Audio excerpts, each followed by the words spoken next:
మంగళగిరిలో నాంచారమ్మ ప్రాంగణంలో వెంచేసి ఉన్న పద్మశాలి సంఘం భద్రావతి సమేత భావన ఋషి స్వామి మరియు సరస్వతీదేవి లక్ష్మీదేవి దేవస్థానంలో ఐటీ మంత్రి నారా లోకేష్ సతీ సమేతంగా పూజలు నిర్వహించారు. అనంతరం భద్రావతి సమేత భవన ఋషి స్వామి వారి కళ్యాణ మండపాన్ని నారా లోకేష్ చేతుల మీదుగా ప్రారంభించడం జరిగింది. ఈ కార్యక్రమానికి పద్మశాలీయ సంఘం పెద్దలు చింతకింది కనకయ్య, దామర్ల కుబేరస్వామి, డాక్టర్ మునకపాటి వెంకటేశ్వరరావు, రామనాథపురం గంజి రవిచంద్రరావు, గుత్తికొండ ధనుంజయ్, నందాస్ అబద్దయ్య, దామర్ల రాజు, చలవల్లి శ్రీనివాసరావు, మంగళగిరి పద్మశాలి అప్పల ములకలు తదితరులు పాల్గొన్నారు. నేను ఇక్కడ ఒక విషయం బాధపడేది ఏంటంటే యువకులు ఎక్కువ మంది లేరు.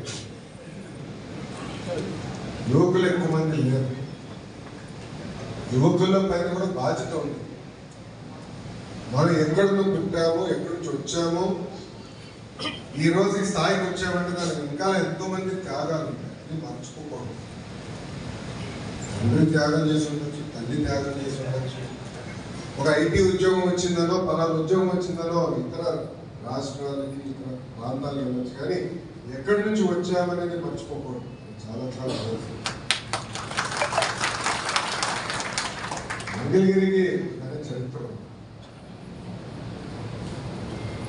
ఆ చరిత్రని కాపాడుకోవాల్సిన బాధ్యత ప్రజలందరి పైన, ప్రత్యేకంగా నా పైన కూడా జరుగుతుంది. ఇది నేను ఎందుకు చెప్తున్నానంటే,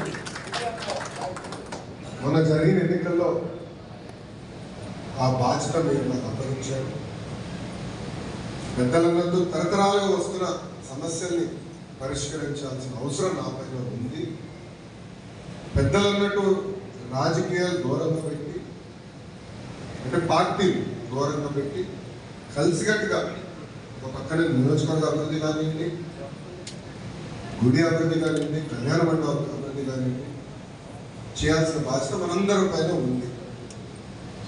నేను అనేక సార్లు కూడా అన్నాను, 4 సంవత్సరాలు 9 నెలలు మన ప్రాంత అభివృద్ధి గురించి, ప్రజల అభివృద్ధి గురించి, పేదరికం లేని మంగళగిరి గురించి మనందరం కలిసికట్టుగా మారదాం, పోరాడదాం, నిలబడదాం. చివరికి 3 నెలల పట్టుకు రాజకీయం లేదు. ఎన్నికలు వస్తాయి కదా, 3 నెలల పట్టుకు ఇక యుద్ధమే కదా, అప్పుడు పోరాడతాం అని 4 సంవత్సరాలు 9 నెలలు పక్కన పెట్టి హెరాస్మెంట్ కానీ, ఒక్క నిమిషం స్వామి, ఒక్క నిమిషం మాట్లాడుకోవచ్చు, ఇంకా పూర్తి చేయాలి. నాదేం మీరు నన్ను పూర్తి చేయాలి. రాజకీయాలు దూరంగా పెట్టుకుంటే